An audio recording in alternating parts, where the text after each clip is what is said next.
Episode 127, The Hot List. Who are the reporters covering startups and how to get to them?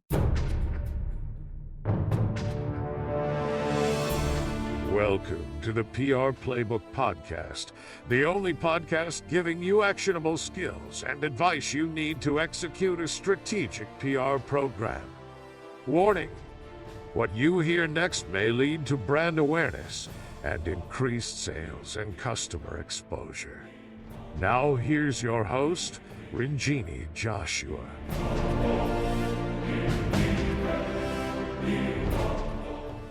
Hello and welcome to episode 127. This is a hot list episode, which means I'm going to be revealing some of the hottest startup journalists and reporters. That is our theme today. We're going to talk about startup journalists. Now, every niche in vertical industry has a list of reporters that cover it. And it's, our job as PR people or promising PR people to uncover these people. And it's not always easy. It's not as always as easy as reaching out to the startup reporter and getting your story. Sometimes you want to reach out to the retail reporter who also covers startups. So there's a lot of nuances and dynamics to this. So before jumping into this, I really want to talk a little bit about how to get to them, what you need to do, and then I'm going to reveal my startup list for March 2023. April 2023. Wow, I'm living in the past. And then you guys can do with what you will. And I'll tell you how I found those reporters and how you might want to reach out to them and find either your own reporters or leverage these ones. We also have a complimentary blog on the Silver Telegram's website. So if you want to check out the blog, also has some tips and tricks and insights there and some more information about the reporters so that you can kind of find them or navigate what you want to do with this particular hot list of startup journos. Now, before diving into the who, I want to talk a little bit about the how. And you want to make sure that no matter what list you might have or references people might give you, that you are number one, doing your own research. The media landscape, very volatile today. And so doing your own research, it is a critical part of the PR process. So make sure, I'm doing this in April 2023. However, by the time June and July rolls around, some of these people may be somewhere else. So, it's like a combination of hybrid work environment, remote work environment, media landscape, pandemic, like all these things are making everything really shaky. So you never know. And the media have always kind of been a little bit, I don't know, they've always moved around a lot. Some of them are freelancers. So some of them work for multiple outlets. They go where the story is, they go where they're getting assignments. So that is the dynamics of the media industry. And so I imagine it's tough for journos to keep up with their own writing gigs, but also tough for us PR people and just, startup founders and marketers to keep up with it as well. So number one, do your research. Beats change all the time. Outlets change all the time. Make sure that the person that you think is there is still there. Number two, make sure your story is timely. No one wants a story that's stale. So what is timeliness? There are some stories that are evergreen and some stories that only really last a couple months and some that only last a couple weeks.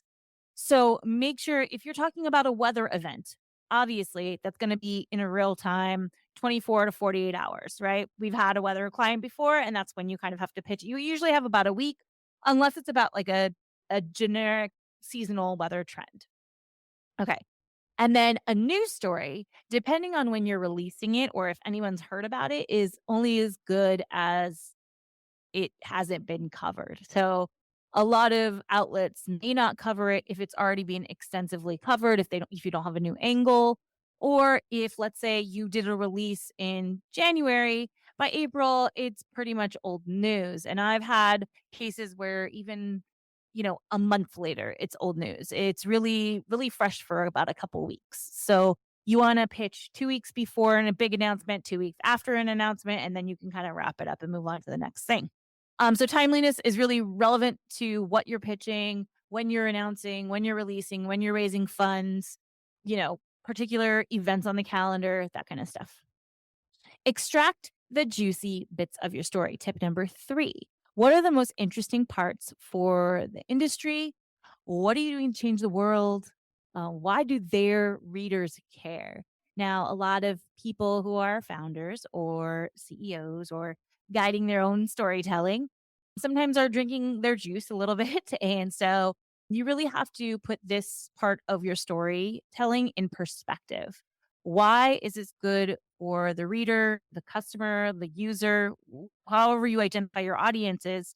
And then also, the second part of this is why is it relevant to the reader of that journalist? So let's say you pick a journalist, John Smith. Why does John Smith's readers in particular want to know about your story? And that all came around once you did your research, right? You found out, like, oh, yeah, John Smith is the guy. He writes about these kinds of things all the time. His readers expect this. And that's why I fit into that story. So make sure that you are extracting all the juicy bits of your story and making it relevant. Number 4, never say anything you don't want reported.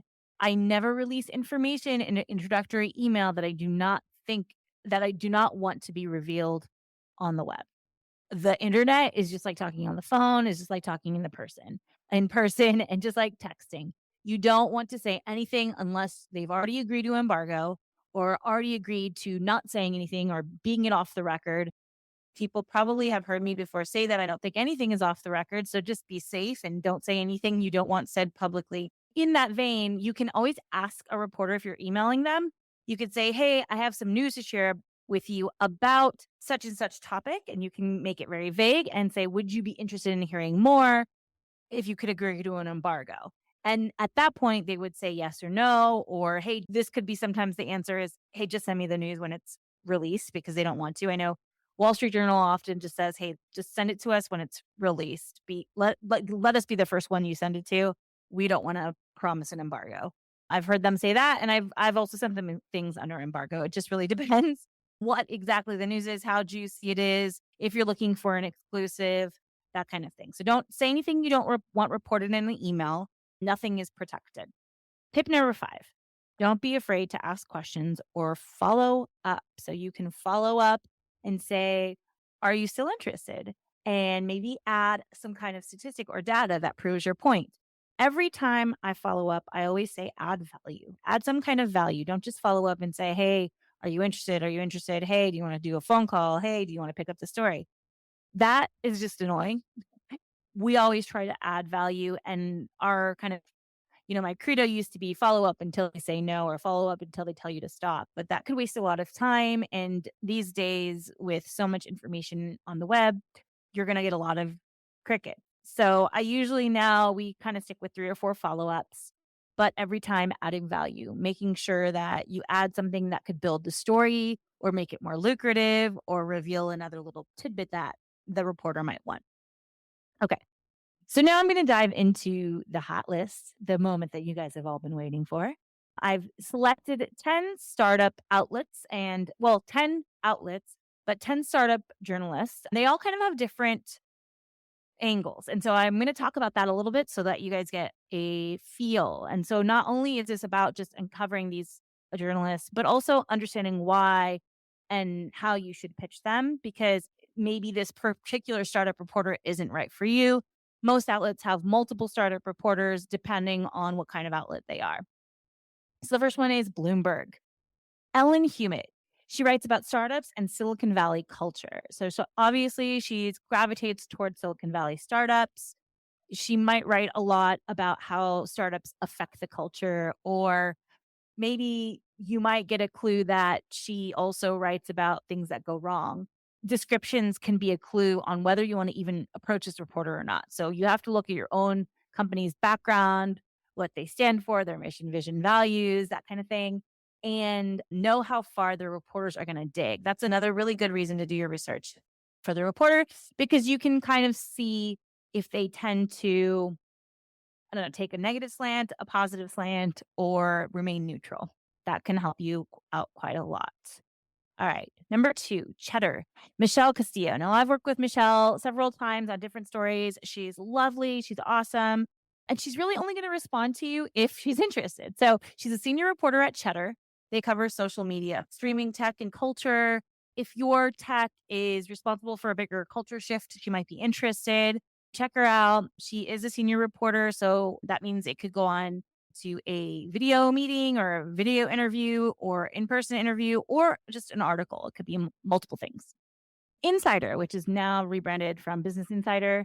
There's several startup reporters there. This time I picked Brittany Wynn. She's a trending tech and biz news reporter. And what does that mean? She is interested in trending tech, things that like shift culture and technology that changes the world in a different way. She likes startups, entrepreneurs, foreign affairs. So if you take a look at some of her previous articles, you can get some potential angles of like what she would be gravitate toward. Now, again, she's one of many startup reporters at Insider.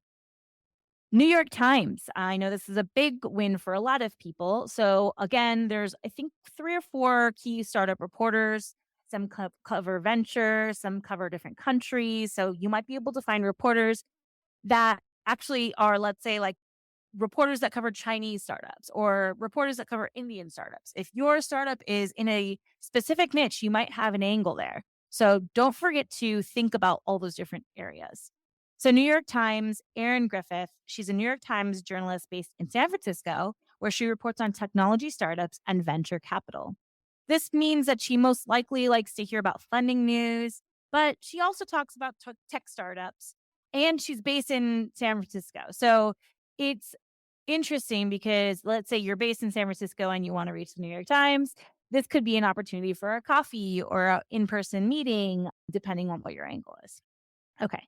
The Next Web, Matthew Hughes. So the Next Web covers a wide variety of technology topics. Matthew Hughes is a journalist from Liverpool, England. His nearest, his interests, excuse me, his interests include security, startups, food, and storytelling. And his bio says to follow him on Twitter. So I would do it. Follow him on Twitter, but just take this little one line bio as an understanding of, okay, he likes security, he likes startups, he likes food.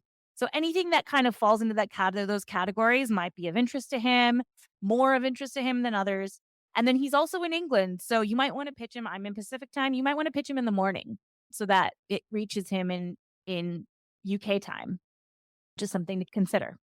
And most reporters say they like to be pitched between 9 and 11 a.m. in their time zone. So that's just a weird general thing that we found recently. But yeah, that's something to keep in mind as well. TechCrunch. So TechCrunch obviously is a outlet that's full of startup reporters. Pretty much every reporter is a startup reporter or a venture reporter or some kind of industry trends reporter. Today, I'm picking Natasha Mascarenas. Mascarenas. I hope I said that right. Natasha Mascarenas is a senior reporter at TechCrunch covering early stage startups and venture capital trends. She also tracks different networks that play into founder success from loneliness to immigration. The reason I picked her is because sometimes our CEOs have an immigration story or they have another unique personal story that they can present. She also is mentioning venture capital trends. So if you have any data to support that your startup area is a growing niche or growing area, that might be an angle that you want to take. And actually, as I'm saying this, it just dinged for one of our clients and I'm going to pitch her. So yeah, keep those in mind. USA Today, Tammy Abdullah. So the first thing you want to keep in mind is that USA Today is a national publication that talks about trends and overarching consumer affairs. So if you are a startup that is in that space, for example, we have a robotics startup that affects mobile delivery, that might be an interesting consumer trend, right? But if you have something that's a little bit too deep tech, USA Today might not be the right outlet for you. Tammy's profile says she's just a national correspondent for USA Today covering technology. Very vague. And so I would really do a little bit of research into the articles that she's written. And I think I saw she's kind of like all over the place. So I would, if I was pitching her, create a very targeted pitch about why the startup that I'm working with is of interest to consumers on a national scale and how that impacts the way consumers behave. And this is just literally off the cuff right now. And then I'm thinking about this. All right, next, venture beats. So if you are a startup that is looking to support your investor relations, want to attract more investors, talk about your startup story a little bit, and you will be seeking more capital, VentureBeat is the place to go.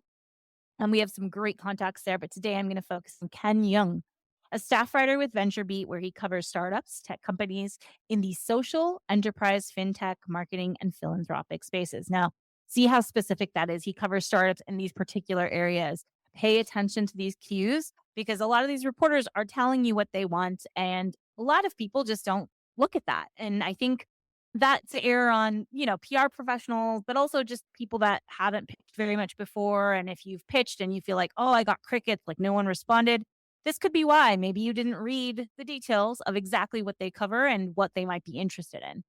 Make sure you're doing your research, even though I'm helping do some of this awesome research for you. Last year on my list today is Wall Street Journal, a top hit for many of our startups. Heather Somerville is the person I chose, and they also, again, have many startup reporters. She's a reporter at the Wall Street Journal in San Francisco, covering technology, venture capital, and startups. Her stories explore business, culture, and societal impacts of tech companies and their investors. So, this could be a great conversation piece. If you're a company that's doing equity related business or, diversity, inclusion, and addressing those needs, maybe this is the reporter for you that might be interested in speaking to your CEO or you as the CEO. So I hope you guys found this helpful. Head on over to the Silver Telegram's PR blog where you'll see kind of a recap of these particular reporters. I'm basically doing the work for you. So you guys should be able to follow up on this. Don't be afraid to follow up. Like I said, 3 or 4 times is okay. Make sure you just add value and make sure you present yourself as a resource and not like you're just asking something. It's kind of like marketing one. You want to marketing 101. It's like 80-20% relationship. You're giving them something. So kind of position it in that way. Be humble and good luck. Talk to you guys next time.